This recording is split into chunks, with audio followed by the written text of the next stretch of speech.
Okay, and we're live. Hi, everyone, and welcome to the very first episode of Security Talks, NGRAVE's new AMA series where we dive into security and self custody. My name is Victoria. I'm a marketing team member here at NGRAVE, and I'm your host today. And I'm two co founders, Ruben, Merre, CEO of NGRAVE, and Xavier, Hendrickx, our CTO. So, in this first episode, we're focusing on something very foundational, which is why self custody matters. With everything that's happened over the past few years, from exchanges collapsing to high profile hacks, one thing has become painfully clear that if you don't control your keys, you don't control your crypto. And this conversation is for everyone who wants to protect what they have built and truly owns what they hold. So, okay, first things first, could you introduce yourself? Maybe from you, Ruben, a little intro to NGRAVE? Definitely. So, hey everyone, my name is Ruben. I'm co-founder and CEO of NGRAVE since 7 years. So we've been going strong to really live up to our own promise to you as a user, which is we will never compromise on your security. So that's really like the one thing we stand for. Personally, I've been in finance for a very long time. I've also done other entrepreneurial projects in let's say technology. It was always um, coming from my deeper purpose of fighting injustice. And obviously, in the crypto space, fighting hacks and you losing your funds is definitely something that should not be happening. So that's what gets me out of my bed every day. That I know that I'm protecting more of you, and that's also what keeps me very excited to keep on building this. Okay, thank you for this intro. And Xavier, could you tell us a bit about your background and what brought you into the space? Yeah, thank you, Victoria. Um, I first bought some Bitcoins back in 2013, and since then my story has been riddled with dangers. I got my first Bitcoin stolen in Mount Gox hack, for example. But I kept coming back because what I really enjoyed, especially in the early days, was the open environment that is free for anyone to build and deploy anything in an unstoppable way. So that's also why I joined back in 2016 and 17 a project called Storm City that had raised money on Ethereum. And they also got hacked after they put their money in what was then considered the safest solution, which was the parity multisig. So since then, to bring the promise of the blockchain, I understood that maybe we need to focus first on fundamentals before going to the final use case. And with my experience, I thought I could really add something to the security. Okay, great intro. Thank you so much. And before we dive into the real questions, here's a question for everyone tuning in, and Ruben and Xavier, for you. So be honest, where did you store your very first seed phrase? Paper, screenshot, that random drawer that everyone has? Well, I mean, very first, back in 2013, there were no seed phrases. It was just a private key. And I was just writing them down on this big paper under my keyboard. So because I kept like making so many, and honestly, somewhere in my house, I must have this paper, like this big paper you put your keyboard on, like a desk paper. And after this initial experimentation, I folded it up and put it somewhere for safekeeping, and I never found it again. And good chance there might be some Bitcoin still on there, but I haven't been able to find it. Yeah, And how about you, on Ruben? my side, I guess the same. So paper, which was the only solution available when we started, I guess. Um, and luckily, over time, some stainless steel came in the place of that, and obviously today mostly on graphene, but some keys are still on paper. I do make backups of my paper wallets, so I have them in at least double. Um, and also, if you think about NGRAVE itself, what we do that I haven't really seen anybody else doing yet is just a simple incremental innovation of making your piece of paper unterrible. So you cannot shred our pieces of paper for your seed phrases if you, for example, don't buy our backup. And it's also water spill proof. So that's, I would say, the least you expect from your piece of paper in the 21st century. But strangely enough, nobody's really doing that. So yeah, thank you for these answers.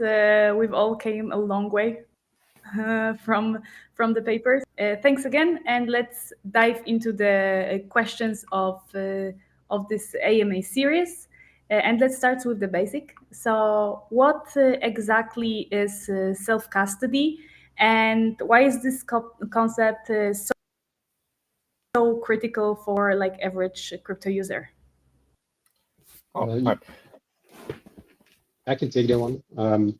Because in the end, 2008 was the pivotal moment in which it's funny to be doing this without without Victoria, but so in 2008, basically financial institutions as we knew them, they failed us. They showed that centralized custody of of your assets is a big danger. You can lose your assets every day of the week. A bank can tell you that you never even existed in the first place. So that means that luckily the Bitcoin paper came by at the same time, literally a month after the financial crisis happened. And the core ethos of Bitcoin is very simple. If you look at the white paper, it just says no more intermediaries. Everything needs to be peer-to-peer from you to me through a specific network that can be trusted in the way it's set up. And that means that every one of us needs to manage their own keys. The keys, access keys to your wallets, which in the normal world are actually kept by the banks in the first place. And you just get you just get access to let's say a password, your dongle, your little device to get access to your bank account, and there you can ask and request things, but they don't. But banks don't actually. You never own any actual assets on your bank account. So to pull through the core ethos of crypto, it's very simple. You own your keys. You are the master of your wallet, and that is self-custody. And it should be done in such a way that you can never lose that key, that nobody can ever know that key in the first place. Like, let's say you make it online, people are looking over your shoulder without you knowing it. If you're using it or getting it from a third party as this is your key, that's a huge risk. Yeah? The key may have been known by somebody else. So self-custody is very important because it's the only way to not lose your assets because of a third party. And then, of course, it all comes down to how can you do it securely and not, let's say, be the bottleneck or the problem of losing your crypto yourself. Yeah. No, and I like to think of the analogy. You bring back bring it back to 2008, which is indeed where we saw the need for this, and I think you can compare it to the appearance of the Bill of Rights back in the 18th century in the US, where they were setting up some fundamental rights for the people to protect their own speech, their privacy, their property. And in this way, I think the Bitcoin white paper itself is like a new Bill of Rights for the digital age. It helps you protect your data, your identity, your money online. But yeah, it requires you to set up self-custody in a correct way, right? And then I really like this analogy for myself. In the end, it gives you real digital sovereignty, and yeah, that's what I'm happy that we're building here, the tools to protect and preserve this Bill of Rights for the future. Okay, thank you for these answers. So, what?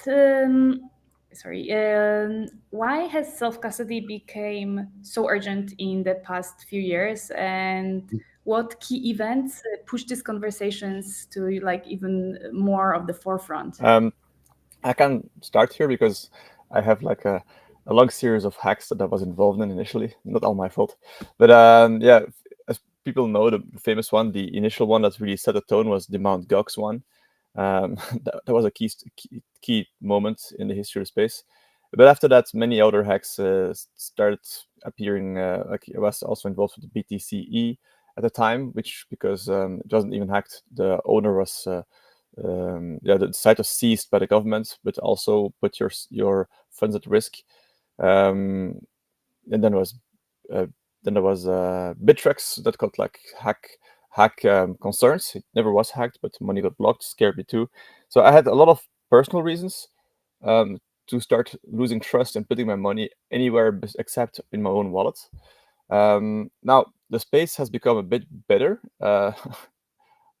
Surprisingly, I think it's subjective. Maybe it's subjective, but at the same time, there's a lot more money going through the system, and you can see it when a hack happens now to a big exchange. It's a huge event, and we can think about recent events such as the FTX collapse. But now that wasn't really a hack. Maybe more of it would be the Bybit hack only a few months ago, close to $1 billion. Was the biggest heist ever in history of the world. So yeah, they're not going away. They're only getting bigger, and the concerns remain valid for me. Yeah. Yeah, I would say the FTX side and that collapse really triggered a lot of different things. And one of them was actually the start of exchanges starting to build their own self-custody apps.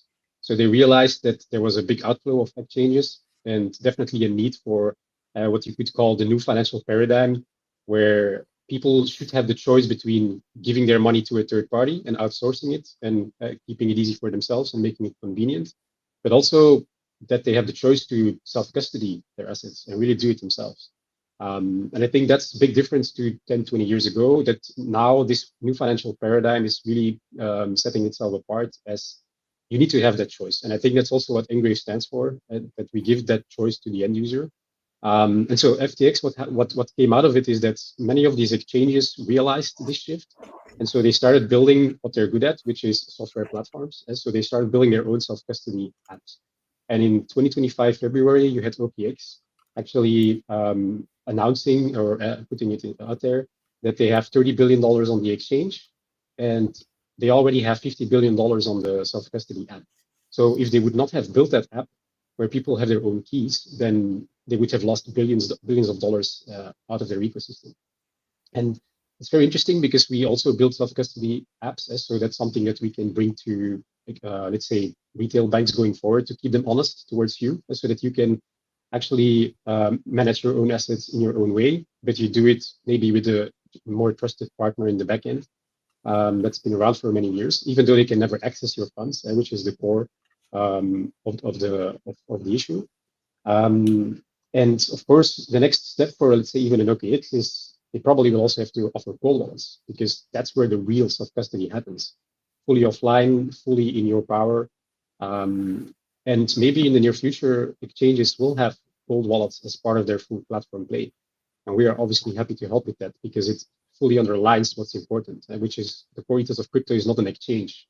It's at the very least decentralized exchange or DeFi platform, and definitely a self-custody app and a self-custody cold wallet. How that will evolve going forward, it's a whole other topic, but I think that that's definitely something that's good to mention about self-custody. Yeah. I want to add one more point about why I think self-custody becomes important. So Ruben helps with the hacks, but I think one important one is regulatory. We see increasingly more regulations appearing about holding your crypto, and it's only when you actually do full self-custody that you can preserve some rights. Because when you don't, your money becomes custodied by another party, and other regulations apply. And we want to protect the full freedom, the full rights of your own money. So the more people have and use self-custody, the less likely it is that regulation will make that, we'll have a problem with that. We need to protect the right to self-custody, because it's only through self-custody we can preserve freedom. So we are all helping each other by our self-custodying our coins. Yeah, and I think the US is leading quite well there, because they're literally put that Keep Your Coins Act out there, that people have the right to self-custody, that it's actually a regulatory thing. And now each state is sort of implementing their version of that. So they're really running ahead quite a bit to, let's say, Europe, for example. Exactly. But we have a question for Victoria. We see questions coming in on the chats. Can I just start answering those, or wait until the end? I think, yeah, we can wait until the end to answer the questions, because we have a couple more questions that we talk about. So let's wait. And for everyone, who's tuning in, please go for it. Ask all the questions you have in your mind, and we will be answering them later. Yeah. Okay. So you touched on a lot of important points, but where do you think most people go wrong with, like, I'm saying people, not projects, go wrong with self-custody today? And like, what are the common misconceptions or mistakes you have seen? Yeah, I mean, I can go speak a long time about this, but just at the basic level, very easy to explain is people often misunderstand the nature of a seed phrase. I mean, we can't recover them, right? So it's the seed phrase mismanagement is a very first misconception. The strongest part of your whole setup should be the backup. That's why we made a steel backup. But most people use a paper and they forget to restore it. So that's the very first weakness. It's the seed phrase management. I mean, I've got a few. Ruben, you can, but I can maybe list my things. I've got four main ones. One is then the mobile wallets. I mean, mobile wallets are great. You use them, but at some point when you have a higher amount of funds, they become actually a bad practice because the whole security relies on your phone. The phone is a device designed to be connected as much as it can. Yeah, there is a lot of like pitfalls in there, and development in general for mobile apps is of varying quality. There's a lot of you cannot control it yourself. So using a mobile wallet for high amounts of money becomes a risk as well. Second, the third of all is wallets that assist you with making a backup of your private key, cloud backups. They're syncing your seeds to iCloud, to Google Drive. Those are massive attack surfaces.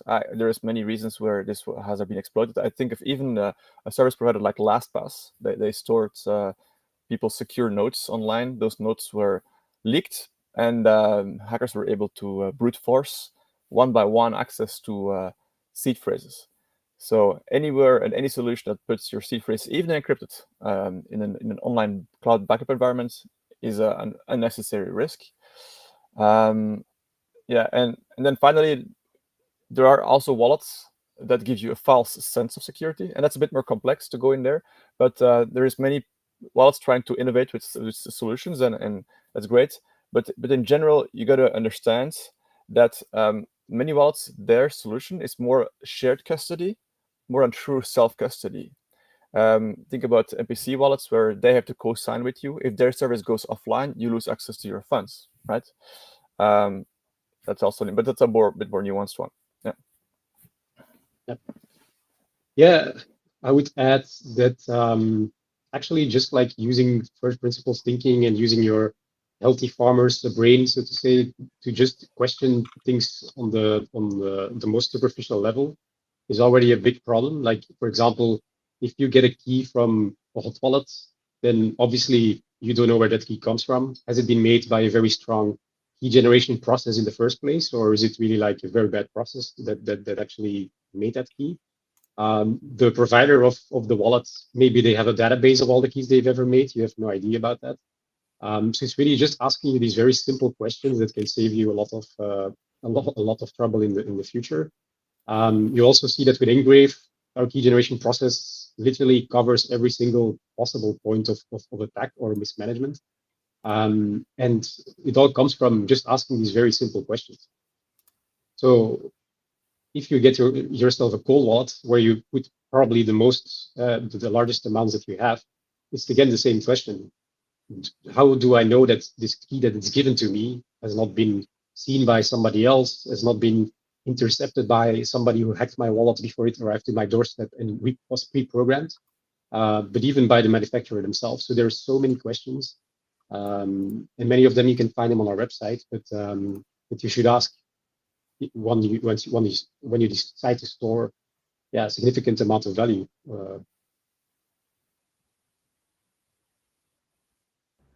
Okay, sounds good. So you answered about where do you think most people go wrong with self-custody, and you also touched upon what does real self-custody looks like in practice. And could you share example of like a good setup and why it worked? Yeah. Well, yeah, of course, I'm going to explain how we can use our product to that, because I mean, that's why we designed our products, to follow this kind of setup. But basically, okay, I will give first a bigger vision. For me, it is, if you have to be your own bank, you want to keep it simple, because you need to understand everything, because you assume the full risk. And that's one setup, that is one principle that many setups do not bring you. I can give you examples of, for example, okay, let's start with the basic ones, with the backup of your seat. There is technologies out there like Xavier sharding, which split your seat in multiple parts. They're safe. I trust them. But you have to be your own bank, and you have to understand that you want to understand things as much as you can, because you need to understand. You need to take full responsibility. So I would always stick to something simple, as simple as you can understand, and that's why we have our seat split is 2 metal plates, and they're very intuitive to understand. Right. So that's first one. Think about your seat security. Next is the signing device. So the device that gets to sign with your private key needs to be offline, air gapped. Right? It's a basic principle. It's pretty old as a principle in cybersecurity. You cannot predict any all possible attack vectors if your device is connected. So you want it to be as offline as possible. So, well, that's where our zero comes in, of course, but that's it's a general principle. And as Ruben just earlier said as well, you need to know how your seed was generated. So that was something that we saw lacking in other wallets when we designed the Zero, because they just give you a seed. We decided to help the user there, to keep things simple and understandable by involving them in the key creation process, right? So you know it's impossible that we pre-generated the seed for you. Then yeah, to go back to the backup, just make sure it's not connected anywhere, but with the Graphene you cannot connect it, so that's fine. And then finally, that's for the more advanced users, you could use a multi-layered setup. Now, we are one wallet. We have many, we made many decisions and choices in the setup of our device. You can use our wallets with other wallets as well, because you can use a multi-sig setup. It needs to be done well, so I don't want to go into depth here, because I want to start with the basics. But that's the advanced users. I would recommend to even set up a multi-layered approach. Yeah, I think for me, it comes down again to, asking those simple questions and seeing if the self-custody solution you set up actually adheres to those. And also the security needs to, like Xavier, you're saying, it needs to be very transparent so to you, I mean, so that you fully understand what's actually going on. Of course, we can speak for ourselves in the sense that that's what we've tried to do as much as we can. So with the key generation, it comes down to things such as chips that make keys are backdoored. That's simply, unfortunately, how the industry works. So you cannot even trust the chip in your device to create a key that doesn't have that kind of backdoor. So what we do is we make a very intuitive process where we don't just use the chip inside a device, but we also add your biometrics. We add external sources of randomness to that key generation setup. And that's easy for you to understand. You understand some part comes from the chip, some part comes from somewhere else, put it together, and you have something that's no longer backdoored. But it's also about how do you, let's say, interface between the wallet and your mobile app, your mobile phone. As for the cold wallet, can use USB or Bluetooth, but then you don't know what's going on within that communication channel, because the USB is a black box. The Bluetooth is also a black box. So we use QR codes. And the reason for that is because it's so transparent. We don't encrypt our QR codes, so everybody on this planet can scan our QR codes with their phone, and they can see what information we are putting inside these codes. And so it means that everyone can try this and can tell the whole world we're hiding information if we are, and we are, obviously we aren't. There are even some cold wallets that also do air-gapped QR codes that actually encrypt their QR codes. And we by all means, we don't understand why that's the case. There is no need to do that. Only if you want to hide something, that's the only reason why you would. And so it's really about all these little things. And I think the best setup is that you have somebody that's out there and that's actually asking these questions with you, for you, alongside you. And that's also what we're trying to do at NGRAVE. You can find every single decision about security on our website. You can see why we use QR codes and why we think it's the best transparent security, and it's also the most air-gapped. In the end of the day, also there, nobody can intercept the communication you are doing simply because there is nothing to scan.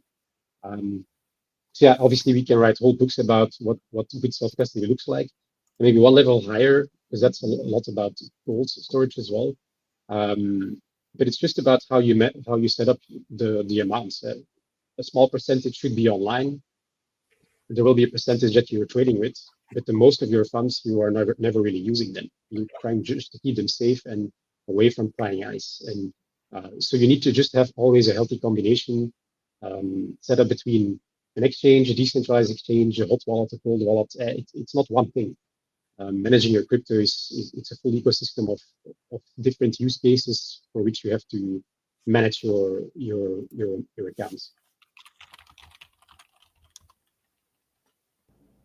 Okay, thank you for this. So you, in my opinion, you shared a lot of actually very valuable insights, and you also shared some tips. But if there is one piece of advice you wish more people followed around security, what would it be? And let's make it practical.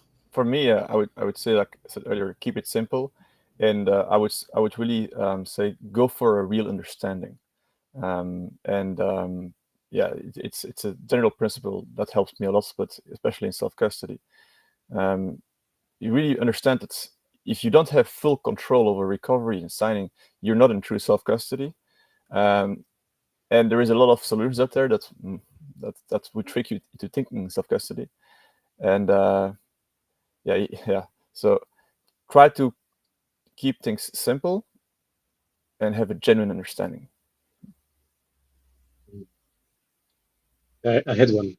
I just slipped my mind again. Sorry, I should have. The most important thing to do with self-custody. Yeah, I had one, and I really want to say that one. So maybe it will come back. Yeah, it's okay. If you want to, we can. Then this was on my side. Would you like to check the chat and see which question would you take? No, for sure. I mean, honestly, they're almost all of them. That is what I'll answer first. The very relevant one is about coin support. Right? I see Koi sent 3 messages saying Yeah.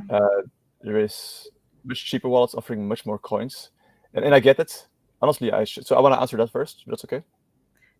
Yes. Let me highlight it.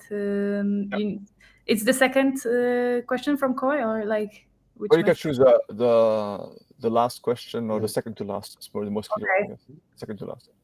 Okay, here. Yeah, so we are an expensive wallet, and yeah, okay. So he's referring to my answer about using a multi-layer approach. I'm not saying you have to use multiple wallets to get access to coins and projects. That should be possible only with us. We are an expensive wallet, and we have limited coin support. And I get it. It's a concern that we are really working hard on with our engineers.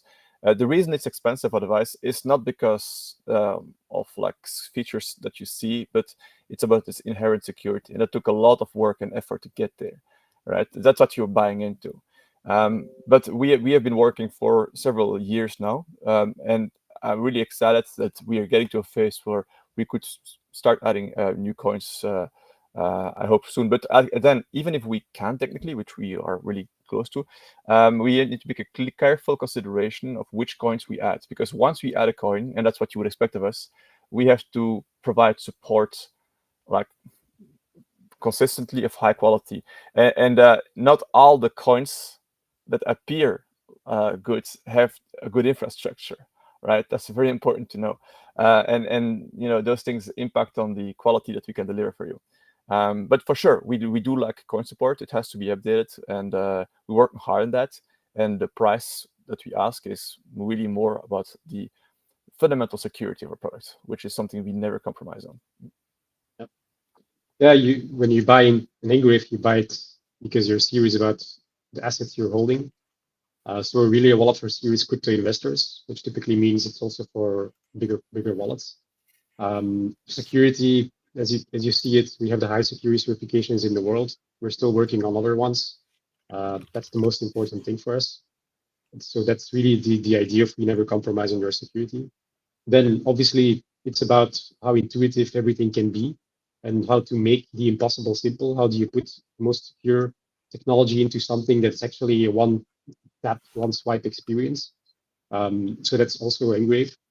You also get graphene, which is a whole other level of security for your wallet. And just like Xavier says, if you have EL7 security and you want to add things, it's just a little bit trickier. But we're at a point very close where we will be able to start adding quite a lot of new coins and ecosystems.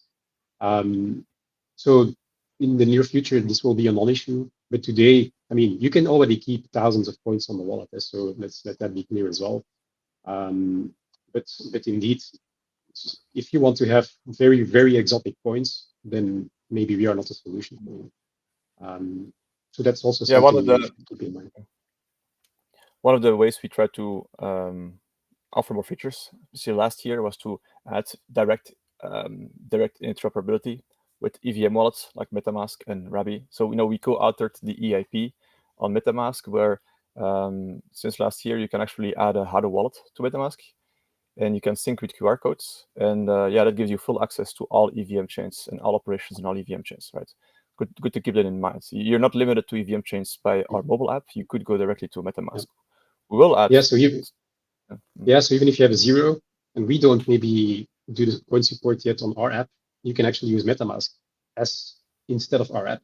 And with MetaMask, you will have access to all those coins, or with any other wallet in the near future as well, because we're sort of like generalizing our QR code protocol to be multi-coin. So that's also something that's coming up. Yeah, those are two important tracks. Our multi-coin QR protocol for direct integration, which should be done for Bitcoin over the coming future, likely to MetaMask, and more coin support. Maybe go to the next question. Back to Victoria.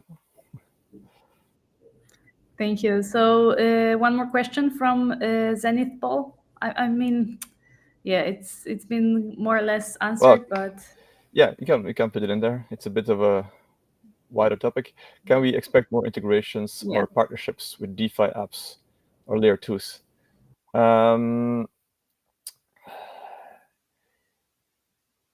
Integrations are important for us. There is things in the works. I don't want to promise, I don't want to overpromise in this call. The one thing that I just want to really mention is that indeed we are excited about adding more coin support. It's time for that. We have been working on other things to get to that point. I can say the same things about integrations, but I don't want to end up making promises this whole call. They're important for us. I do think the main benefit to users will be to add more coin support. I have limited ability to make more promises about this, but there's definitely stuff happening in the background for sure. Yeah. Well, we can say we're working a lot on transactional features as well. You can name them. We don't necessarily mean that we will offer all of them, but you have staking, you have swaps, you have buying crypto, you have selling crypto. Exactly. I mean, we have been adding swapping since end of last year, and I think we have had very good feedback about this feature. And the swapping itself right now is still in its infancy. There is works in progress to add way more providers, more coin support. This does go hand in hand, the coin support and the swapping service. So definitely on the swapping we're gonna add. Then staking, very excited about that as well. We have Bitcoin staking and Ethereum staking, both being worked on in parallel. Bitcoin staking especially exciting because of the it's only recently really possible. So we've been working internally a lot on unlocking the potential of Babylon Labs staking. So you can stake your Bitcoins and earn a reward on them without losing the security of your Bitcoin private key. You need to bridge your Bitcoin. It's a bit tricky because all of those features right now are in competition with each other on the roadmap, right? So we have to reevaluate which ones will go first. The swapping, of course, has our preference, but lots of exciting stuff happening there for sure.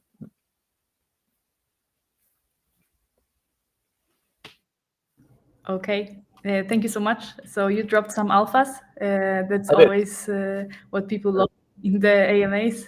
So yeah, but then I think that's it. And before we wrap up, I wanted to ask if you would want to add anything, or either of you would like to add anything or emphasize about self custody. Yeah, just stay cold as much as you can. I love this. Yeah, stay cold. Like my picture in the background. Okay. Yeah, that's true. Okay, then that's a wrap on episode 1 of Security Talks. Thank you so much, Ruben. Thank you so much, Xavier, for your insights and for your time. I hope today gave everyone who tuned in and who will tune in a clear understanding of why self custody is not optional and how you can start taking the right steps to protect your crypto long term. And yeah, to everyone who's tuning in, if you found this valuable, make sure to follow Ruben and Xavier. We will be working more on more content, more value for you. And subscribe, of course, to our YouTube channel and to our official X account. And stay tuned because next up is episode 2. And that will be about all you need to know about crypto wallets. And we are looking into a potential project that will be joining us for those security talks. So thanks again and stay